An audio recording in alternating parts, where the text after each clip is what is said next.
Assalamualaikum dan salam sejahtera dan sedang menonton 100 Hari Kerajaan Perpaduan. Kami ingin mulakan dengan perkembangan banjir yang berlaku ketika ini di mana mangsa banjir di seluruh negara menunjukkan sedikit penurunan setakat jam 2.30 petang tadi kepada 45,797 mangsa berbanding lebih 53,000 orang pada 12 tengah hari tadi. Dan menurut portal info bencana JKM, ia melibatkan 13,141 keluarga yang ditempatkan di 273 pusat pemindahan sementara PPS. Setakat ini, 3 negeri terjejas banjir, Johor, Pahang dan Melaka. Situasi banjir di Johor masih lagi serius meskipun angkanya telah menurun sedikit kepada 42,462 orang mangsa yang dipindahkan ke 248 PPS. Ia membabitkan 12,119 keluarga dengan daerah Segamat, Kota Tinggi dan Keluang antara daerah yang paling teruk terjejas. Sementara itu di Pahang dan Melaka tidak banyak berubah dengan 20 PPS masih dibuka di Pahang menempatkan lebih 2,000 dari mangsa daripada 795 keluarga. Di Melaka, 544 mangsa daripada 147 keluarga masih ditempatkan di 5 PPS. Dan untuk kita melihat kepada kawasan yang paling teruk terjejas dalam musim banjir kali ini, saya nak bersama dengan Wakil Esra Awani di Johor, Siti Nur Akila Omar. Akila, bagaimana keadaan banjir di Johor ketika ini? Adakah usaha untuk membawa keluar ataupun mangsa yang ditempatkan di PPS itu untuk kembali ke rumah, membersihkan rumah sudah bergerak? Sebab kalau nak lihat sekarang ni cuaca agak cerah ketika ini, Akila. Ya betul Hakim. Saya kini berada di hentian sebelah RNR Simpang Renggam yang mana kalau boleh dilihat saya berada di cuaca yang elok. Maksudnya panas hari ini alhamdulillah, dan sebenarnya beberapa daerah di Johor Bahru sendiri iaitu di Kulai, Johor Bahru, Kota Tinggi, Keluang sendiri mencatatkan ada angka penurunan sedikit. Tetapi bagi daerah terjejas seperti Batu Pahat antara daerah yang paling teruk terjejas. Mungkin kerana tadi saya ada menemu bual adun Seri Medan sendiri iaitu Datuk Zulkarnain Kamisan yang mana beliau memaklumkan bahawa Seri Medan adalah kawasan takungan air. Dia menerima air daripada empangan Bekuk, empangan Sembrong, laluan daripada Caah, Sungai Lenik. Jadi kawasan itu rendah dan itu yang menyebabkan Seri Medan dan juga Parit Sulong antara kawasan yang paling teruk terjejas ketika ini dengan lebih 20,000 mangsa masih lagi berada di PPS di daerah itu Hakim. Dan apa yang saya boleh kongsikan Hakim, sebentar tadi saya baru saja naik ke darat dalam setengah jam.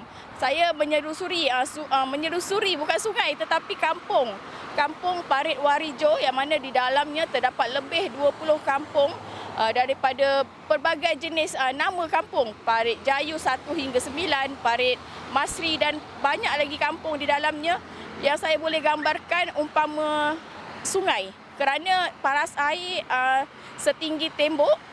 Dan kalau kita lihat daripada segi ukuran tiang lampu, hampir separuh tiang lampu berada di bawah paras air itu sendiri.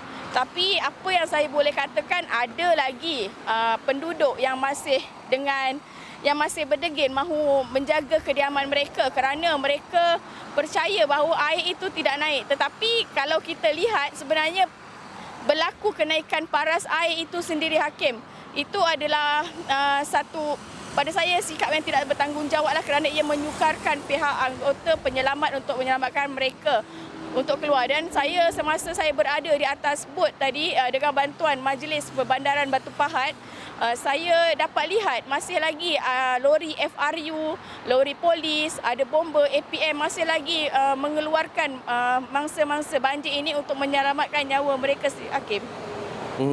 Akila sempat menelusuri sungai Jadian akibat banjir itu. Adakah masih terdapat barang-barang yang mungkin boleh diselamatkan ataupun dari pandangan mata kasar, adakah ini yang terburuk berlaku di Johor?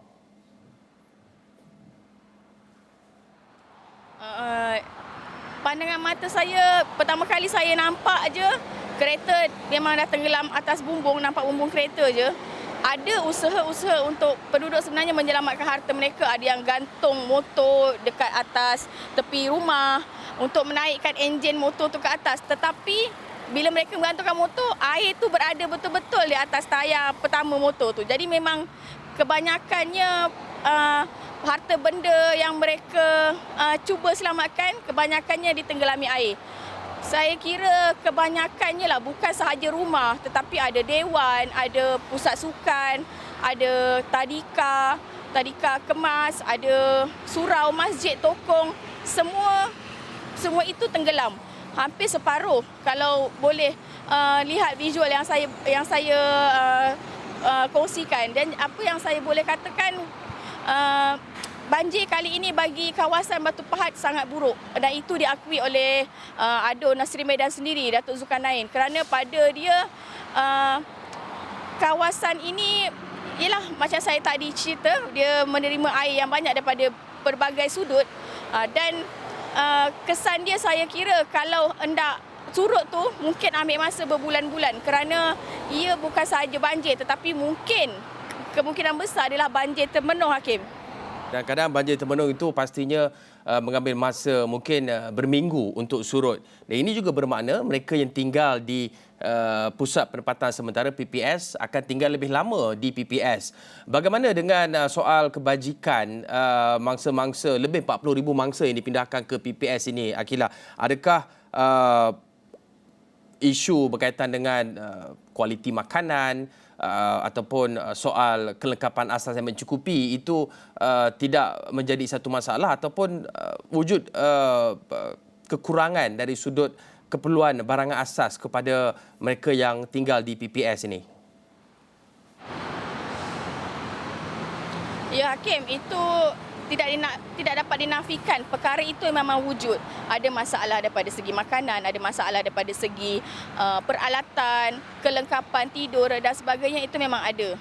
Permasalahan itu memang diakui oleh ADUN sendiri, ada yang kita temu bual, mangsa pun memang dia cakap memang ada permasalahan itu wujud. Ini kerana jumlah mangsa yang dipindahkan terlalu ramai dan air banjir naik terlalu drastik, terlalu kritikal. Jadi mereka cuma mampu menyelamatkan nyawa, dan daripada soal itu sebenarnya kelengkapan dan kemudahan-kemudahan itu ditambah baik daripada semasa ke semasa. Dan kalau kita ikuti isu viral, Hakim, sebenarnya terdapat satu aduan lah di PPS Seri Medan itu, yang mana terdapat makanan basi ataupun makanan yang tidak cukup kualiti dibekalkan kepada pangsa banjir. Tetapi tadi pun saya ada ikuti juga tugasan daripada Menteri Datuk Seri Nancy Shukri, yang mana beliau menyatakan amaran telah diberikan kepada caterer itu, dan caterer itu juga mengakui kesilapannya kerana kesukaran dia untuk mendapatkan bakalan mentah kerana kawasan itu sendiri banjir. Jadi kesukaran dia untuk menerima bekalan mentah, mendapatkan bekalan mentah di kawasan ini menyukarkan dia untuk berbuat demikian. Tetapi kementerian tidak akan berkompromi dalam isu kualiti makanan ini, Hakim. Dan pastinya tadi juga saya sempat melihat keadaan PPS sendiri. Ramai yang menghulurkan bantuan, bukan sahaja daripada segi makanan, daripada segi pakaian terpakai. Ramai berbungkus-bungkus pakaian dihantar oleh individu persendirian. Drop kereta hantar berbungkus-bungkus pakaian baby, pakaian orang tua, dewasa, semua diletakkan di PPS. Itu, Hakim. Akilah, adakah ketika Akilah berada di PPS itu, adakah terdapat sebarang SOP tertentu sekiranya ada pihak-pihak luar, NGO, orang persendirian yang ingin menyalurkan bantuan kepada mangsa di PPS? Sebab sebelum ini kita difahamkan dalam insiden ataupun bencana sebelum ini, ia perlu melalui Jabatan Kebajikan Masyarakat terlebih dahulu. Adakah keadaannya sama pada ketika ini, ataupun mungkin ada sedikit kelonggaran bagi memastikan semua dapat bantuan yang sewajarnya dalam masa yang cepat? Betul, Hakim. Saya melihat ada sedikit kelonggaran diberikan kepada NGO untuk menghulurkan bantuan. Mereka boleh letak pakaian atau barangan mereka di PPS, tetapi mungkin ada komunikasi antara mereka untuk bagaimana meletakkan bantuan itu. Tetapi apa yang saya hendak kongsikan, kalau dulu kaedah SOP semasa COVID, makanan tidak boleh dimasak di dalam PPS itu secara bergotong royong. Tetapi pada kali ini, untuk mengelakkan lagi kekurangan makanan, kementerian dan juga jabatan yang berkaitan membenarkan mangsa banjir untuk memasak makanan mereka sendiri atas nasihat dan pemantauan daripada JKM dan KKM sendiri, Hakim. Bagaimana pula dengan mangsa-mangsa yang ditempatkan di PPS? Mungkin mereka ada berkongsi dengan Akilah berkenaan dengan situasi semasa mereka, mungkin persediaan mereka, ataupun mereka sudah menganggap ini satu kejadian tahunan? Oh tidak, sebenarnya ini adalah banjir yang tidak dijangka. Banjir yang tidak dijangka sebab kerana kalau ikutkan musim ataupun peralihan cuaca, Hakim sendiri tahu Johor memang kerap kali banjir, tetapi waktunya bukan pada bulan Mac, mungkin pada bulan Disember ataupun Januari. Itu adalah jangkaan dan ramalan mereka. Itu adalah berlaku setiap tahun, Hakim. Tetapi kali ini banjir pada bulan 3. Bulan yang memang kalau ikutkan hujan tak adalah selebat sebanyak ini turun.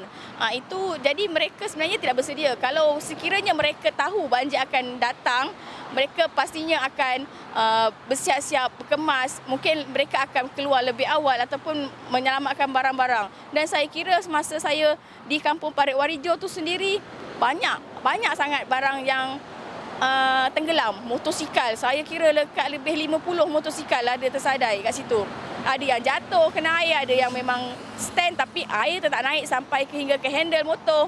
Jadi perkara-perkara itu memang di luar jangkaan mereka. Dan saya percaya sebenarnya mereka mengharapkan supaya keadaan cuaca hari ini mungkin berterusan, yang mana mereka boleh akan pulang ke rumah selepas semuanya reda. Dan pastinya sebenarnya bantuan daripada jabatan-jabatan atau agensi yang berkaitan dengan saliran. Kerana kita tahu banjir Temenung memerlukan banyak lagi pam-pam air untuk digunakan bagi mengeluarkan atau mengalirkan air yang Temenung untuk keluar ke kawasan yang lebih sesuai, Hakim. Ya, sementara kita berharapkan cuaca yang baik, kerja-kerja pengepaman air juga difahamkan dilakukan di sekitar Batu Pahat dan juga Segamat yang dijalankan oleh pihak Jabatan Pengairan dan juga Saliran bagi menggerakkan keseluruhan PAM bagi membantu memastikan tempoh banjir ataupun masalah banjir Temenung itu dapat dikurangkan. Tetapi dalam masa sama, Akilah, sementara usaha itu dilakukan, apakah mungkin perkara ataupun barangan yang sangat diperlukan, yang paling tidak cukup di PPS di mana tempat Akilah sempat pergi tadi? Tadi saya sempat pergi ke PPS Kampung Kota Dalam dan PPS Sri Medan. Yang mana kalau saya lihat keperluan makanan tu alhamdulillah cukup. Kerana mereka masak sendiri. Ada juga bantuan daripada NGO lain. Ada satu NGO ni dia buka dia buka satu macam kereta ataupun trailer kat situ dekat petrol yang berdekatan, dia bagi makanan percuma kat situ. Itu satu.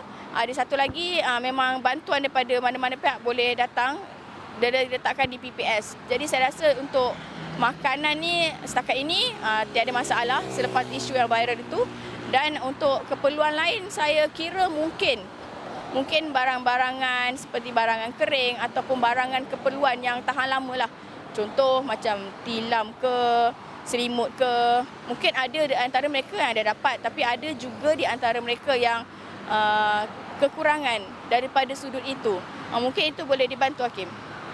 Boleh melihat kepada ubat-ubatan ataupun mungkin set sanitasi pembersihan juga boleh dipertimbangkan untuk mereka yang ingin menghulurkan bantuan.